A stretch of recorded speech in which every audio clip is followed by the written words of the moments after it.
उद्धव ठाकरे ने आज एक ऐसा बयान दे दिया है जिसने चौंका दिया। एकदम से लग रहा है कि वो सोनिया गांधी के चेलों का बयान है कि गोधरा की तरफ जो बात सत्यपाल मलिक ने कही थी उसे ही आगे बढ़ा दिया, कुछ खैराती जिस तरह से कह रहे थे उसे ही आगे बढ़ा दिया कि राम मंदिर जब बनेगा बड़े पैमाने पे लोग ले जाएंगे अयोध्या, और जब वो लौटेंगे तो साबरमती वाला कांड होगा। मतलब जिसका बाप ये क्रेडिट लेता था कि बाबरी हमने तोड़ दिया, उसका बेटा कहां गिर रहा है सर इस सेकुलरिज्म के नशे में।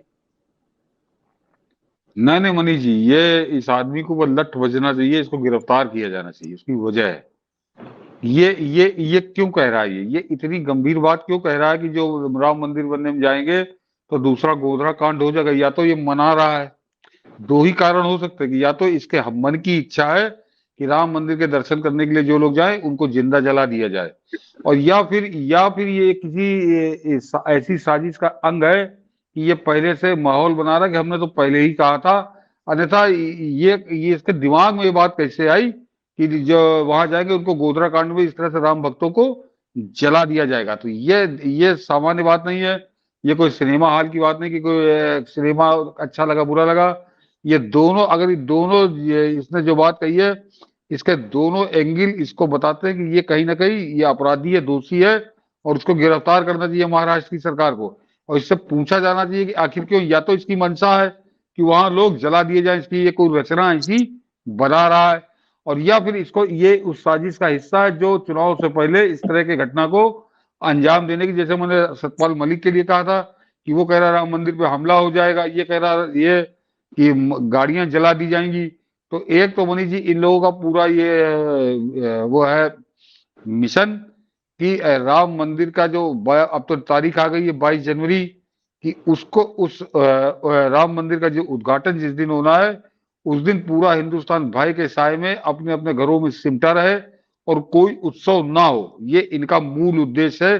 तो ये इसलिए सतपाल मलिक इस तरह की बातें कह रहा था, ये इस तरह की बातें बक रहा है कि मतलब इतनी विभत्स घटनाओं की पुनरावृत्ति की बातें कितनी आराम से कर रहा है। तो मनीष जी सबसे खास बात तो ये कि ये बाल ठाकरे से पाप हुआ था परिवारवाद के तहत, उस पाप का खामियाजा अब शिवसेना ने भुगता, महाराष्ट्र ने भुगता, पूरा देश भोगेगा। अब ये इस तरह की बातें मतलब कल्पना नहीं कर सकता कोई कि बाल ठाकरे का बेटा ऐसी बातें करेगा, लेकिन ये साजिश का हिस्सा बन चुका है और इसका कोई लेना देना अब ना राजनीति से, ना हिंदुत्व से है, ना शिवसेना तो खैर इससे बहुत पहले चली गई। ये अब ये उस स्तर पे आ गया कि नरेंद्र मोदी ने इसको चौराहे खड़ा कर दिया, इसके पार्टी आर्टी इसकी बची नहीं, बस वही दो दो अपना बाप बेटे और तीसरा वो चाकर जोकर टाइप का, वो भी जेल काट आया है। तो ये तीन आदमी मिलकर अपने मन से गढ़ते हैं और इनके कुछ समझ नहीं आ रहा, अपनी सुध-बुध ये खो चुके हैं। तो इनके जो मन में आ रहा उलूल जुलूल ये वो बक रहे हैं, लेकिन इससे कितना बड़ा नुकसान ये कर रहे हैं इसके, ये इनको एहसास इसका कराना पड़ेगा और ये एहसास सरकार कराए। सर आमतौर पे हम लोग ये मानते हैं कि पॉलिटिकल नेता कुछ भी ऐसा नहीं बोलते जो उनके वोट बैंक से जुड़ा हुआ नहीं है। एक पार्टी जिसका कठोर हिंदुत्व था, जो भाजपा से कई कदम आगा कठोरता का हिंदुत्व था, उसका नेता ऐसा कह रहा है। क्या आपको लगता है जो आप कह रहे हैं कि नरेंद्र मोदी ने इससे जमीन छीन ली, पार्टी और कुछ भी नहीं बचा? अब शरद पवार का तो अभी तक तो कुछ बचा भी हुआ है, इसका तो कुछ भी नहीं बचा हुआ है। क्या लग रहा है कि सोनिया गांधी के एजेंडे पे चल रहा है? सोनिया ने कहा होगा कि तुम्हारा वजूद यदि जिंदा रखना है, गठबंधन यदि हमसे तुम्हें करना है तो तुम्हें इस एजेंडे पे चलना पड़ेगा, भारत द्रोही एजेंडे पे, सनातन द्रोही एजेंडे पे। नहीं मान लीजिए ये तो ये हम लोग चलती स्लैंग में बात कर लेते हैं, बातचीत के लहजे में कि नरेंद्र मोदी ने इसकी पार्टी छीन ली। मनीष जी छीन तो कोई किसी से कुछ सकता ही नहीं है, पार्टी तो बड़ी चीज है। और इसका एक सबसे बड़ा उदाहरण नवीन पटनायक हैं। पार्टी तो छोड़िए, उनसे सत्ता नहीं छीन पा रहे हैं। कौन सी बड़ी सुपर पावर है वो आदमी, वो आदमी भला आदमी है और वो जैसे राजनीति होनी चाहिए वो उस तरह से कर रहा है। ये लफंगे थे, ये नरेंद्र मोदी ने छीनी नहीं, इन्होंने शिवसेना को बहा दिया। तो एक तरह से नरेंद्र मोदी ने उस शिवसेना को नया जीवन दिया, अन्यथा ये एनसीपी और कांग्रेस मिलकर तो उसको निपटा रहे थे, वो खत्म हो जाती शिवसेना। तो एक तरह से इससे अलग हट के ये कैंसर की तरह उस पार्टी में लगा हुआ था, इससे बाहर किया तो पार्टी को बचा लिया, इसका बचाना कोई जरूरी नहीं है, ये अपना हल पाएंगे। तो सबसे खास बात है कि ये नहीं है। और दूसरा मनीष जी, जरा गौर करिए आप कि भारत नाम से इनको विरोध, उस पर भी शिवसेना बड़ा उलूल जुलूल बोली, इसने संपादकीय लिखी है कि भारत नाम पे इनको था, राम मंदिर के बारे में इस तरह की बातें कर ही रहा है। तो ये क्या इनके इरादे हैं, क्या इनके मंशा है, जरा सोचिए आप। बिल्कुल, हमें तो लगता है सर कि जितना मुझे समझ में आता है ये एक तरह का एक ऐसा बयान है जिसके मामले में जो कहते हैं ना कि भड़काऊ भाषणबाजी को लेकर के जिस तरह सुप्रीम कोर्ट सख्त है, कायदे से इस मामले में सुप्रीम कोर्ट को सतह संज्ञान लेना चाहिए। नहीं मनीष और जी, ये बड़ी गलत परंपरा है। कल को कोई दिल्ली में बड़े को अगर राष्ट्रपति भवन बम से उड़ा दिया जाएगा,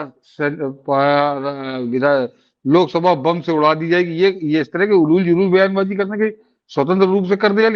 ये मनीष जी सीधा सीधा मामला है।